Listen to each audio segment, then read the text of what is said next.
요즘 우리나라가 대장암이 전 세계에서 2위 정도 되거든요. 처음에 막을 수 있었는데 못 막는 경우가 굉장히 안타까운 경우예요. 여러분들이 가장 중시하셔야 될 거는 변이 좀 평상시에 묽게 나오는 분이 아니라 형태로 나온다든지 변도 달라지고 대장암일 가능성도 있으니까 요거를 좀 구분을 하셔가지고 발견하는데 도움을 받으실 수 있겠습니다. 우리 생명을 살리는 길 중에 가장 쉬운 길이에요.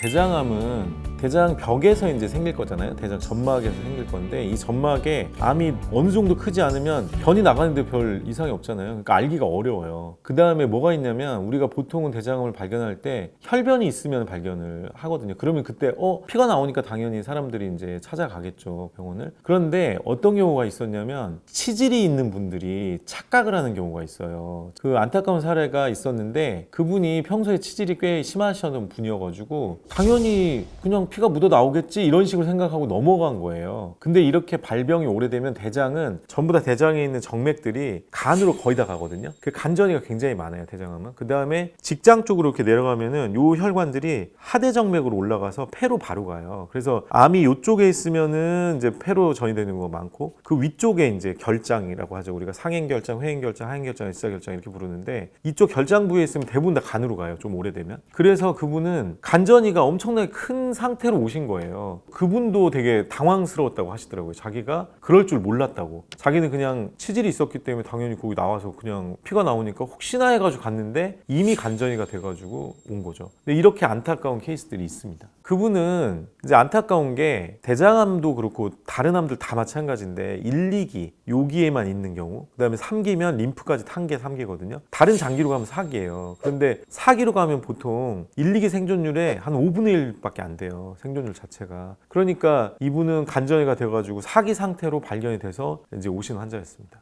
일반적인 치질에서의 혈변과 대장암에서 혈변이 약간은 다르거든요. 치질에서 혈변은 항문에서 가깝잖아요. 그 치질이 있는 부위가. 그러니까 손홍색이 나올 경우가 많겠죠. 그런데 암의 경우에는 더 위쪽에서 나오는 경우가 많잖아요. 그러니까 이게 색깔이 더 검붉은색이 많아요. 검붉은색이 많고 그 다음에 암이 크면은 뭐가 나오냐면 암에서 진액 같은 게 나와요. 그래서 점액변이라고 하는데요. 변에 뭐가 이렇게 끈적이는 게 묻어서 나와요. 그런 경우가 많습니다. 그래서 우리가 혈변만으로는 모르는데 점액변이 있다 그러면 대장암인 경우가 굉장히 많습니다. 그래서 일반 치질에서의 이 선홍색 변과 대장암에서의 검붉은 변, 그리고 검붉은 피가 묻어나오는 변, 그리고 점액성 변, 요거를 좀 구분을 하셔가지고 발견하는데 도움을 받으실 수 있겠습니다. 대장 점막에 암이 조그맣게 있을 때는 배변 습관 변화가 없어요. 그런데 이게 큰다고 생각을 해보세요. 그러면은 변이 좀 평상시에 묽게 나오는 분이 아니라 좀 더 딱딱한 분은 여기서 나오는데 어려움을 겪을 거 아니에요. 그러니까 이제 변비 같은 걸 느끼게 되고 그 다음에 변이 여기에 묻어가지고 나오니까 얇아지겠죠. 또는 뭐 이렇게 덩어리 형태로 나온다든지 변도 달라지고 배변에서 변비 같은 증상도 느끼고 또 묵지륵한 느낌. 변을 봤는데 시원하지가 않은 거예요. 왜냐하면은 나오다가 위에서 1분 나오고 1분 안 나오잖아요. 그러니까 그런 느낌이 있다면 이제 대장암일 가능성도 있으니까 대장내시경을 좀 받아보시면 좋겠습니다. 복통의 경우는 대장암이 상당히 진행되는 경우에 나타나는데요. 왜냐하면은 암덩이가 이제 이 안쪽에만 장벽 쪽에만 있으면 괜찮은데 이게 바깥쪽으로 가가지고 장간막이라든지 아니면 복막 이런 거에 전이가 된 경우에 얘가 이거를 끌어당기거든요. 그러니까 장은 원래 움직여야 되잖아요. 장은 원래 움직여야 되는데 그 움직임이 막히게 되니까 이제 통증이 생길 수 있거든요. 그리고 식욕부진 같은 경우는 우리가 변비라든지 이런 게 있으면 전체적으로 대장의 연동운동이나 이런 게 줄어들 수 있기 때문에 대장암에 걸리면 그러면은 전체적으로 이제 위의 연동운동도 줄어들거든요. 그러면서 식욕도 떨어지고 또 변에 문제가 있으면 사람들이 많이 안 먹게 돼요. 그래서 의식적으로 안 먹는 사람도 있고 그렇거든요. 그래서 이제 이런 식욕부진이라든지 복통이 있으면 이것도 이제 자세하게 검사를 해봐야 되겠죠. 우리가 암 주변에는 염증 세포가 굉장히 많은 거예요. 이런 염증 세포가 많으면 우리 몸이 그걸 고치려고 면역계가 움직이겠죠. 그럼 그 면역계로 에너지가 많이 소비가 돼서 만성 피로 같은 게 많이 생겨요. 그 다음에 이제 악액질이라는 게 있는데요. 악액질은 뭐냐면 암이 상당히 진행된 경우에 암이 가져가는 영양분이 너무 많아서 체중이 빠지게 돼요. 우리가 먹는 양보다 암이 가져가는 게 더 많으면 당연히 체중이 빠지게 되겠죠. 그 다음에 악액질의 경우가 체중이 또 왜 빠지냐면은 지속적인 출혈이 있을 있을 수가 있어요. 사람들이 이제 모르는 게 늦게 발견되는 경우가 어떤 경우가 있냐면 아까 말씀드린 점액변이나 이런 게 나오는 게 아니라 변이 약간 흑색으로 나오는데 그거를 출혈이라고 생각을 안 하는 거죠. 이 위쪽에서 좀 이 윗부분에서 이제 출혈이 생기면 이게 검은 색깔로 바뀔 거 아니에요. 근데 그게 변 색깔이랑 구별이 안 될 경우가 있거든요. 그래서 지속적으로 살짝씩 피가 새고 있는 경우도 상당히 많이 있습니다. 그런 경우에는 이제 체중 감소로 또 이어지게 되겠죠. 그러면 이제 전체적으로 식욕도 떨어지고 하니까 먹는 양도 적은 데다가 암이 가져갈 수도 있고 피로 빠질 수도 있고 그러니까 이제 뭐 식욕도 감소하고 체중도 빠지고 이런 경우가 많이 있겠습니다.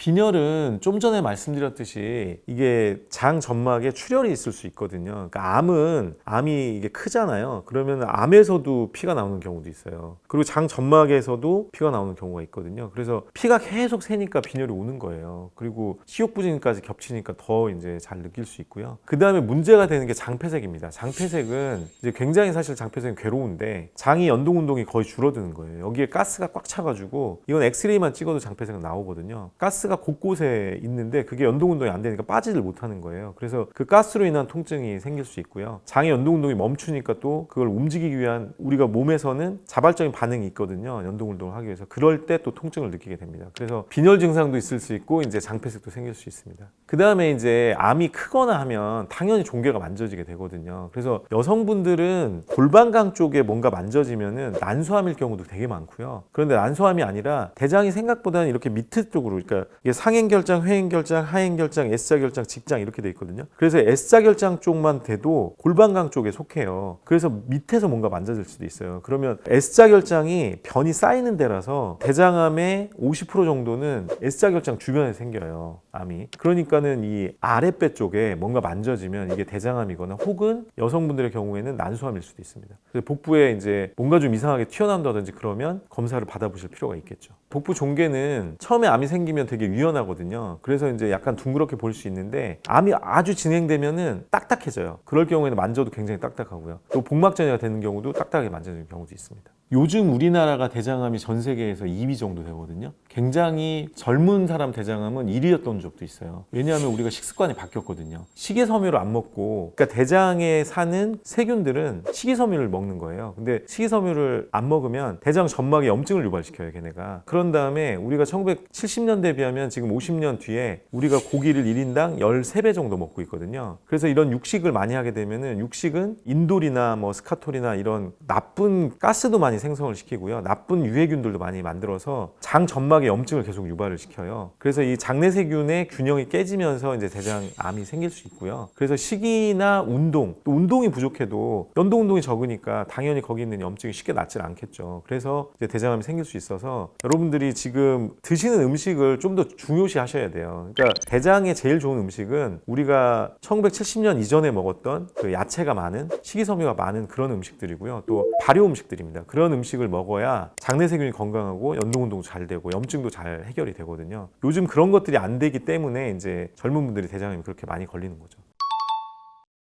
대장암을 걱정하시는 분들은 이제 가족력 있거나 본인이 먹는 게 너무 이제 인공 음식이 많다, 혹은 가공육이나 뭐 육식이 너무 많다, 그리고 좌식 생활이 너무 많다, 이런 분들은 대장 내시경이 사실은 가장 좋은 방법이에요. 대장 내시경으로 하면 거의 다 보이기 때문에 대장 내시경이 가장 중요한 이제 검사고요. 그 다음에 분변 자멸 검사라는 게 있는데 아까 제가 피가 섞여 나와도 우리 육안으로는 잘 안 보이는 경우도 있거든요. 그래서 이제 그렇게 숨어 있는 혀를 봐가지고 하는 검사가 있는데 분변 자멸 검사는 내시경에 비하면 훨씬 정확도가 떨어져요. 그래서 내시경을 가장 권장을 드리고요. 그 다음에 쉽게 할 수 있는 게 종양 표지자 검사예요. 혈액 검사할 때 대장에서는 기본적으로 CA라는 걸 보거든요. CA라는 종양 표지자 검사를 검사하신 기관에 그걸 넣어달라고 이제 얘기를 하셔도 되고, 그 다음에 소화기는 기본적으로 CA19-9를 보거든요. 그래서 CA와 CA19-9라는 이제 종양 표지자 검사를 평상시에 하시다가 거기서 약간 문제가 있다고 하면 대장 내시경을 하시면 좋겠고요. 대장 내시경은 이렇게 걱정되시는 분들은 2년이나 3년에 한 번씩은 이제 하시는 게 좋겠습니다. 제가 암 환자를 지금 12년째 보고 있거든요. 그런데 안타까운 게 뭐냐면 처음에 막을 수 있었는데 못 막는 경우가 굉장히 이제 안타까운 경우예요. 그러니까 여러분들이 가장 중시하셔야 될 거는 검사예요, 검사. 정기적인 검진. 미리 검진을 해서 1, 2기에 발견되면 대장암도 8, 90%예요, 생존율이. 그런데 대장암 지금 4기에 발견되잖아요. 간전이가 되거나 폐전이가 돼서 발견되면 생존율 20% 정도로 떨어져요. 그러니까 조금만 내 몸의 변화에 신경을 쓰고 검사에 검진에 신경을 썼으면 쉽게 치료할 문제를 너무 내 몸에 이제 신경을 안 쓰고 내 몸에 하는 얘기를 잘 안 듣는 거죠. 그 다음에 병원 가는 걸 너무 두려워하거나 꺼려하거나 이러신 분들이 악화돼가지고 여기저기 다 전이돼가지고 오시는 분들이 너무 많아서 제가 건강검진의 중요성은 정말 암 치료보다 훨씬 더 중요한 거예요. 암 치료보다 훨씬 더 중요하고 우리가 이제 우리 생명을 살리는 길 중에 가장 쉬운 길이에요. 예방이 제일 쉬운 길이고 그 다음에 검진을 하면 빨리 발견할 수 있으니까 생존율을 급격하게 올릴 수 있거든요. 그래서 검진은 최대한 자주 하실 수 있는 만큼 하시는 걸 권장드리겠습니다.